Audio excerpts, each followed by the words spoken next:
ETF index mutual funds నేర్చుకుని stock మార్కెట్లో రాణించాలనుకుంటున్నారా? వెంటనే ఈ నెంబర్కి కాల్ చేయండి. ఒకేసారి బంగారం ఢమాల్ మంది ఎవరు ఊహించిన విధంగా 8,000 రూపాయలు పడిపోయింది.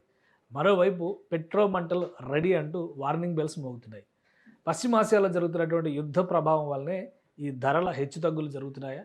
అసలు మార్కెట్ పైన ఈ యుద్ధం ప్రభావం ఎలాంటిది విశ్లేషించే ప్రయత్నం చేద్దాం. మనతో పాటు అనలిస్ట్ రాంబాబు గారు ఉన్నారు. రాంబాబు గారు నమస్తే. నమస్తే కేశవ్ గారు. యుద్ధం అనగానే సాధారణంగా ఊహించేటువంటి అంశాలే ఇవన్నీ కూడా. కానీ మన దేశంలో అనూహ్యమైనటువంటి రెండు భిన్న పరిస్థితులు చూస్తున్నాం. ప్రపంచవ్యాప్తంగా కూడా అదే ఉంది. పెట్రోల్ ధరలు ఇంకొక 2 రోజుల్లో లేదా 24 గంటల్లో ఈ సాయంత్రానికే 10 రూపాయలు పెరుగుతున్నాయి, 15 రూపాయలు పెరుగుతున్నాయి అని చెప్పి ప్రచారం చాలా గట్టిగా జరుగుతుంది. అసలు ఏంటి పెట్రోల్ ధరల పైన ఈ యుద్ధం ప్రభావం ఏమైనా ఉందా? అంటే డిఫరెంట్గా ఉంటుంది కేశవ్ గారు. ఎందుకంటే ఇప్పటిదాకా మనకి అరౌండ్ 65 నుంచి $70 పర్ బ్యారెల్ క్రూడ్ ఆయిల్ ఉన్నప్పుడు మనం 107 రూపాయల పెట్రోలు, అరౌండ్ 95 రూపాయల డీజిల్ ఉంది. ఎల్పిజి కూడా మనకి దాదాపుగా 900 డొమెస్టిక్ సిలిండర్, 1500 కమర్షియల్ సిలిండర్ ఎల్పిజికి సంబంధించినంత వరకు ఏంటంటే చాలా వరకు ఇంతకుముందు ఉన్నటువంటి సబ్సిడీని ఎత్తేసారు. కాబట్టి ఈ ఆయిల్ మార్కెటింగ్ కంపెనీస్కి ఫ్రీ మార్కెట్ రేట్లో వాళ్ళు ప్రైస్ ఫిక్స్ చేసుకునేటట్లుగా గవర్నమెంట్ వెసులుబాటు చేసింది. గత 5 సంవత్సరాలు 6 సంవత్సరాలుగా ఇది ఫ్రీ. ఇంతకుముందు 450 ఉన్న సిలిండర్ 900 రూపాయలు అయిపోయింది. 750 రూపాయలు ఉన్న కమర్షియల్ సిలిండర్ 1500 రూపాయలు అయిపోయింది. కాబట్టి ఎల్పిజి ధరల్లో పెద్ద మార్పు ఉండకపోవచ్చనే నేనైతే. అసలు ఎల్పిజి కంప్లీట్ షార్టేజ్ ఉంది. ఖతార్లో జరిగిన అటాక్స్కి కరెక్టే, ఎల్ఎన్జి సప్లై మొత్తం ఆగిపోయిందని చెప్పి. ఎల్పిజికి ఎల్ఎన్జికి చాలా తేడా ఉంది కేశవ్ గారు. ఇందులో ఏంటంటే ఎల్పిజి అనేది పెట్రోలియం ప్రోడక్ట్, ఎల్ఎన్జి అనేది న్యాచురల్ ప్రోడక్ట్. ఎల్ఎన్జి అనేది యాజ్ ఇట్ ఈస్గా దాన్ని తవ్వుకొని తీసుకోవటమే, దాంట్లో మిక్సింగ్ బ్లెండింగ్ ఏమి ఉండదు. Whereas LPG is a mixture of propane and butane అనే 2 రకాల గ్యాసుల్ని బ్లెండింగ్ చేస్తే వచ్చేది ఎల్పిజి. కాబట్టి ఏంటంటే LPG is a petroleum product. అంటే క్రూడ్ ఆయిల్ నుంచి మనకు వచ్చిన వాటిల్లో క్రూడ్ ఆయిల్ని ప్రాసెస్ చేసేటప్పుడు వచ్చినప్పుడు పెట్రోలు, డీజిలు, టార్ వచ్చినట్లే ప్రొపేను, బ్యూటేను ఇటువంటి వాయువులు కూడా ఉంటాయి. ఈ గ్యాసిఫికేషన్లో వచ్చేది ప్రొపేన్ అండ్ బ్యూటేన్. ఈ బ్లెండింగ్ చేసేదే ఎల్పిజి. కాబట్టి క్రూడ్ ఆయిల్ ధర మీద ఎల్పిజి ఆధారపడి ఉంది. ఎల్ఎన్జి ధర అనేది మాత్రం దాని కంటైనర్ షిప్స్ రావటంలో ఉన్నటువంటి ఎంత వస్తే అంత అవాంతరాలు, సప్లై డిమాండ్ని బట్టి. ఈ రోజున ఎల్ఎన్జి అనేది లేకపోతే మన దేశంలో ఉన్నటువంటి సెరామిక్ టైల్స్ పరిశ్రమ ఒక్కటి కూడా నడవదు. తర్వాత మన దేశంలో ఉన్నటువంటి ఫార్మాస్యూటికల్ ఇండస్ట్రీ, ఎస్పెషల్లీ హైదరాబాద్లోనే చూసుకుంటే ఎల్ఎన్జి వాడుతున్నారు, ఎల్పిజి కూడా వాడుతున్నారు ఫార్మాస్యూటికల్ ఇండస్ట్రీస్లో. కాబట్టి ఈ ఎల్పిజి షార్టేజ్ అనేది ప్రజలు కూడా వాడుతున్నారు, హోటల్స్ వాడుతున్నాయి. కాబట్టి ఎల్పిజి మీద ప్రెషర్ ఎక్కువ. ఎల్పిజి అనేది మన దగ్గర డొమెస్టిక్గా తయారవ్వదు. చాలా వరకు ప్రొపేన్, బ్యూటేన్ గ్యాస్ కానీ ఎల్పిజి బ్లెండెడ్ గ్యాస్ అంటే 90% ఇంపోర్టెడ్, 80% అనుకోవచ్చు. ఎందుకంటే దేశంలో కొన్ని ప్రైవేట్ కంపెనీలు ఉన్నాయి, ఇటు సూపర్ గ్యాస్ లాంటి, కాన్ఫిడెన్స్ పెట్రోల్, గో గ్యాస్ లాంటి ఇటువంటివి ఉన్నాయి. వాళ్ళు చేసే పని ఏంటంటే ప్రొపేన్ని, బ్యూటేన్ని విదేశాల నుంచి ఇంపోర్ట్ చేసుకొని దాన్ని బ్లెండింగ్ చేసి మీకు ఎల్పిజి అనేది ప్రైవేట్ సప్లై కూడా ఉంది. కొంతమంది కమర్షియల్గా ఎక్కువ సప్లై చేస్తున్నారు. డొమెస్టిక్లో మాత్రం అన్ని oil marketing companies, government owned కంపెనీసే డొమెస్టిక్ సిలిండర్స్ సప్లై చేస్తున్నారు. ఎల్పిజి ధరలు పెరగటానికి తక్కువ అవకాశం ఉంది కేశవ్ గారు. ఇందులో రెండోది ఏంటంటే ఒక ఫార్చునేట్ థింగ్ ఏంటంటే ఇండియాలో 5 రాష్ట్రాల్లో, ముఖ్యమైనటువంటి 5 రాష్ట్రాల్లో ఎన్నికలు ఉన్నాయి. కాబట్టి ఎల్పిజి ధరను కానీ, పెట్రోల్ ధరను కానీ, డీజిల్ ధరను కానీ పెంచే సాహసం ఎన్డీఏ గవర్నమెంట్ ఢిల్లీలో కూర్చొని చెయ్యదని నా నమ్మకం. ఎందుకంటే లాస్ట్ టైం యూపీ అని పెట్రోల్ ధరలే పడగొట్టింది అన్న విషయం బాగా తెలుసు. అది తెలుసు, క్లియర్గా తెలుసు. ఎందుకంటే ఇప్పుడు ఎలక్షన్స్ ఉన్నాయి కాబట్టి మే 5వ తారీఖు రిజల్ట్స్ వచ్చేంత వరకు మాత్రం ప్రజలు సేఫ్ అనే నేను భావిస్తాను. అదే కనుక ఇప్పుడున్న పరిస్థితుల్లో కనుక ఎలక్షన్స్ లేకపోతే 2వ రోజు 3వ రోజే పెరిగిపోయింది. ఈ పాటికి పెట్రోల్ ధరలు, డీజిల్ ధరలు పెరుగుండేవి. కానీ సప్లై విషయంలో కూడా ఇప్పుడు కంప్లీట్గా ఖతార్లో ఉన్నటువంటి ఈ నిన్నే ఒక అటాక్ జరిగింది. రస్ లఫాన్ న్యాచురల్ గ్యాస్కి సంబంధించి అది వరల్డ్స్లోనే లార్జెస్ట్ ప్రొడ్యూసర్. అది డ్యామేజ్ అయింది.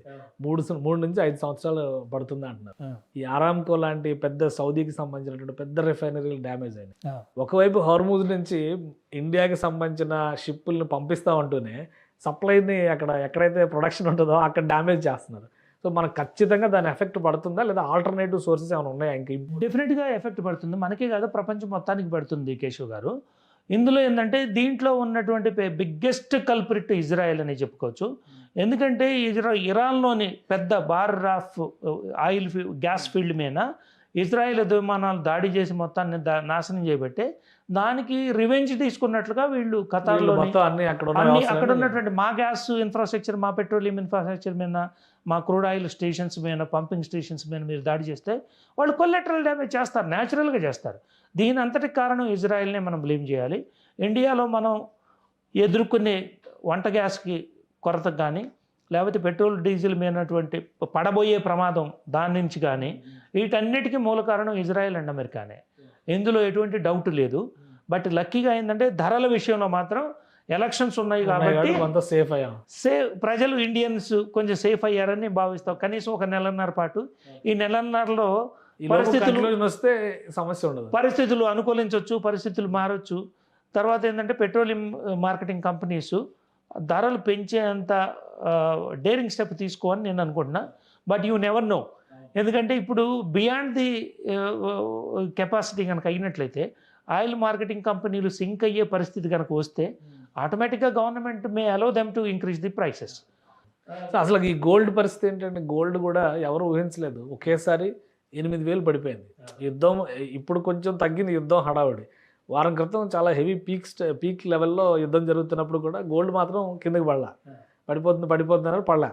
ఇప్పుడు అనూహ్యంగా 8,000 పడిపోయింది. ఇవాళ కూడా ఏదో చిన్న మైనర్ ఒక 60 రూపాయలు ఏదో కొంచెం పెరిగింది, అది పెద్ద కరెక్షన్ కాదని అనిపిస్తుంది.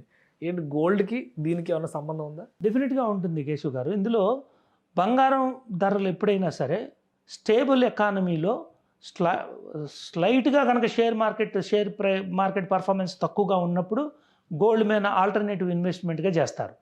ఇప్పుడు గోల్డ్ ధర స్తబ్దుగా ఉండటానికి 3 కారణాలు చెప్పుకోవచ్చు. ప్రపంచవ్యాప్తంగా క్రూడ్ ఆయిల్ ధరలు పెరుగుతుండటంతో central banks, especially China especially Russia is crude oil surplus కాబట్టి వాళ్ళకి ఏం ప్రాబ్లం లేదు. చైనా లాంటి పెద్ద కంట్రీస్, జపాన్ లాంటి పెద్ద ఆర్థిక వ్యవస్థలు, సౌత్ కొరియా లాంటి ఆర్థిక వ్యవస్థలు, ఇండియా లాంటి ఆర్థిక వ్యవస్థల్లో ఉన్నటువంటి సెంట్రల్ బ్యాంక్స్ గోల్డ్ కొనడానికి అంతగా ఇంట్రెస్ట్ చూపరు. ఎందుకంటే డాలర్స్కి ప్రత్యామ్నాయంగా గోల్డ్ రిజర్వ్స్ పెంచుకుంటుంది చైనా కొన్ని సంవత్సరాలుగా.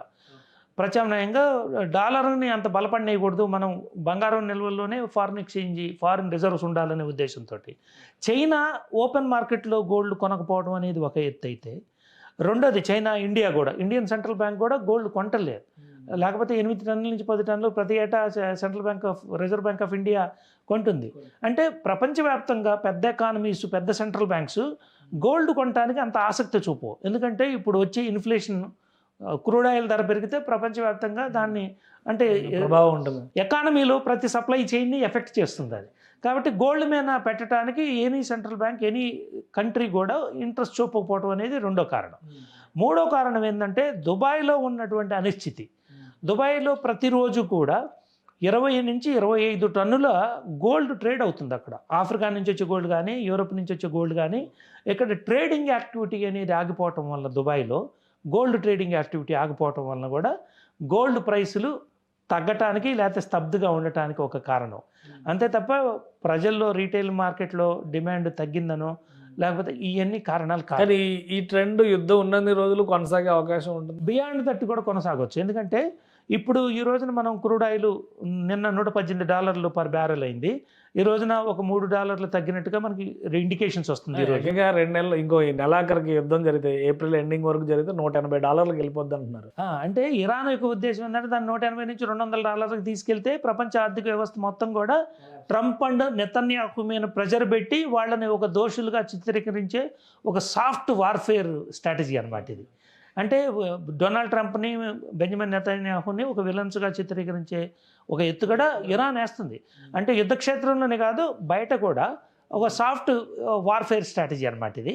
అట్లా జరగడానికి కూడా ఛాన్స్ ఉంది, బట్ అంత జరుగుతుందని నేనైతే అనుకోను. కాకపోతే ఇప్పుడు 3 సంవత్సరాలు 4 సంవత్సరాలు పట్టడం ఆయిల్ ఫీల్డ్స్ కానీ గ్యాస్ ఫీల్డ్ని డెవలప్ చేసి దాన్ని నార్మల్ రెగ్యులర్గా తీసుకురావడం చాలా కష్టం. అదే ఆయిల్ ఫీల్డ్ని నార్మలైజ్ చేయడానికి ఒక 3 సంవత్సరాల్లో మనకి అవి నార్మల్ ఆపరేషన్స్గా రావడానికి ఛాన్స్ ఉంది. మీరు కనుక చూస్తే కేశవ్ గారు గుర్తున్నట్లయితే మీకు 91లో సద్దాం హుస్సేన్ కువైట్ మీద దాడి చేసినప్పుడు ఈ అమెరికన్ అప్పుడు జార్జ్ బుష్ సీనియర్ ఒక 30 దేశాల కోయలేషన్ కలుపుకొని ఇరాకీ సైనికులను మొత్తాన్ని కూడా తరిమేశారు కువైట్ నుంచి. ఆ తరివేసిన క్షణంలో ఇరాక్ వాళ్ళు వదిలిపెట్టి వెళ్తూ ఇరాక్ కువైట్ని వదిలిపెట్టి వెళ్తూ అక్కడ ఉన్నటువంటి ఆయిల్ వెల్స్ మొత్తానికి నిప్పంటించి వెళ్ళారు. ఆ మంటలు చల్లారడానికి 91 నుంచి 96 దాకా కువైట్ స్ట్రగుల్ చేస్తూనే ఉంది. అంటే 5 సంవత్సరాలు ఆ మంటలు చల్లారలేదు. కాబట్టి ఇప్పుడు ఆయిల్ ఫీల్డ్స్ కానీ గ్యాస్ ఫీల్డ్స్ కానీ డ్యామేజ్ అయినాయి కదా. ఈ డ్యామేజ్ అయినాయి 3 సంవత్సరాల నుంచి 5 సంవత్సరాలు పట్టొచ్చు. కాబట్టి ఇప్పుడు రాబోయే అంటే యుద్ధం ఒక నెలలో ఆగిపోయింది అనుకున్నా కూడా నెక్స్ట్ 6 months వరకు మాత్రం $100 అబోనే ఈ క్రూడ్ ఆయిల్ ధర ఉంటుందనేది మాత్రం అది గ్యారెంటీ. క్రూడ్ ఆయిల్ కంటిన్యూ అయితే మార్కెట్ అంతా కూడా దానికి చైన్ రియాక్షన్ ఉంటుంది. దాని అనుకూలంగానే, ఎందుకంటే ప్రపంచం మొత్తంలో ఆర్థిక వ్యవస్థలు అన్నీ కూడా క్రూడ్ ఆయిల్ ధర పెరగబెట్టి వచ్చే ఇన్ఫ్లేషన్ తట్టుకోవడానికి ఇప్పటి నుంచే స్ట్రాటజీలు తయారు చేస్తున్నారు. కానీ గ్లోబలైజేషన్ అని అన్ని దేశాలను ఇంత కలిపారు కదా. ఇంత జరుగుతుంటే ప్రపంచ స్థాయి ఆర్గనైజేషన్స్ UN లాంటివి ఎందుకు ఇన్వాల్వ్ అవ్వట్లేదు, ఎక్కడ పరిష్కారం ఎందుకు తేవట్లేదు అని ఒక ఆవేదన అయితే కనిపిస్తుంది. కరెక్ట్. ఎందుకంటే యుఎన్లో యునైటెడ్ నేషన్స్లో లీడ్ తీసుకునే ఒక పెద్ద లీడరే కరువు అయిపోయాడు. ఈ రోజున ప్రపంచానికి కావాల్సింది ఏంటంటే ఒక స్టేట్స్మన్, ఒక నెల్సన్ మండేలా అంటే ఒక స్టేట్స్మన్ను. అటువంటి స్టేట్స్మెన్ కొరవడ్డారు ఈ రోజున. ఎందుకంటే డొనాల్డ్ ట్రంప్ మొదటి టర్మ్లో కానీ సెకండ్ టర్మ్లో కానీ మొత్తం కూడా ప్రపంచంలో ఉన్నట్టు ఆర్థిక వ్యవస్థీకృతంగా ఉన్నటువంటి అన్ని సంస్థలు నాశనం చేయటమే ఉద్దేశంగా పెట్టుకున్నాడు. ఫస్ట్ క్లైమేట్ కంట్రోల్ COPని నుంచి బయటకు వచ్చింది. తర్వాత రెండోది వరల్డ్ హెల్త్ ఆర్గనైజేషన్ WHO నుంచి బయటకు వచ్చింది. ఇటువంటి పరిస్థితుల్లో United nations head quarters New York నుంచి అసలు యూరోప్కి షిఫ్ట్ చేయడం బెటర్ అనేది నా ఉద్దేశం. ఎందుకంటే ఈ యునైటెడ్ నేషన్స్కి విలువివ్వని ఒక దేశంలో యునైటెడ్ నేషన్స్ ఉండటం, హెడ్ క్వార్టర్స్ ఉండటం అనేది సరైన పద్ధతి కాదు. ఇది అమెరికాకి చెప్పే గుణపాఠంగా మనం యునైటెడ్ నేషన్స్ హెడ్ క్వార్టర్స్ని అమెరికా నుంచి యూరోప్కో లేకపోతే ఏషియాకో షిఫ్ట్ చేస్తే తప్ప ఐక్యరాజ్య సమితి అనేది దాని ఉనికిని అనేది కాపాడుకోలేదు. అటువంటి రోజు వస్తుందని మనం ఆశిద్దాం. ప్రపంచంలో అందరికీ కూడా ఉపయోగంగా ఉంటుంది అది. థ్యాంక్ యూ రాంబాబు గారు విశ్లేషణ అందించినందుకు. ఇది యుద్ధ పరిస్థితుల వలన పెట్రోల్ ధరలు పెరగడానికి అవకాశాలు అయితే ఉన్నాయి. కానీ ప్రస్తుతం భారతదేశంలో ఎలక్షన్స్ ఉన్నటువంటి నేపథ్యంలో ఆ నిర్ణయం తీసుకునే దిశగా ప్రభుత్వాలు అడుగులు వేసే పరిస్థితి లేదని రాంబాబు గారు విశ్లేషిస్తున్నారు. ఇక ప్రతి అంశానికి కూడా ఒక పరిష్కారం ఉంటుంది. అంతర్జాతీయ సంస్థల ఉనికినే ప్రమాదకరంగా మార్చేసినటువంటి అమెరికాని వీడి ఐక్యరాజ్య సమితి బయటకు వస్తే మానవాళికి మరింత మేలు జరుగుతుందని రాంబాబు గారు విశ్లేషిస్తున్నారు. ఇది స్పెషల్ డిస్కషన్. కీప్